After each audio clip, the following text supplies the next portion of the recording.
আপনাকে প্রশ্ন করতে আমার একটু লজ্জা লাগতেছে, তো কিছু করার নেই, আমি প্রশ্ন করতে আপনাকে বাধ্য হচ্ছি।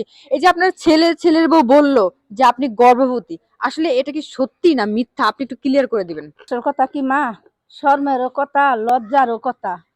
আমার হচ্ছে মা প্রেশার, হাই প্রেশার। ওই একটু চুকা মুকা না খাইলে আমি দুম পাই না, আমি নিঃশ্বাস কাটা পারি না।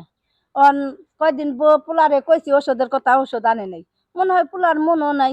তাই আমি ওই ব্যক্তি একটু পান খাই, বলে আমার একটু চুকা থাকলে দেশে গুমা, আমার কেমন জানি নাকতাছে, বুক আটকে যাইতাছে, হইয়া যাইতাছে, আমার একটু চুকা মুকা দে, যাতে আমার এই দুমটা আসে, কেরে প্রেশারটা জানি ঠিক থাকে, মাথাটা ঘুরে, বমি আহে। মানে আপনার প্রেসারের প্রবলেম, আসলে আপনি গর্ভবতী না। গর্ভবতী না মা। তার মানে একের তোমার মাঝে ষড়যন্ত্র ঢুকে খাড়াইছি। করতেছে আমার বউ। বাবারে বিশ্বাস করে, আল্লাহ কইতাছি এটা সুখ করলো মিছা কথা।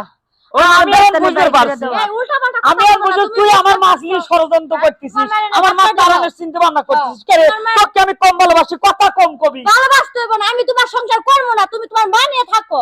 তাহলে তোর অন্য জায়গায় লাং ধরা আছে, এই জন্য তুই আমার মা ষড়যন্ত্র করে বাইর করে তোমার দিচ্ছিস, মার যে যাতে কর্ম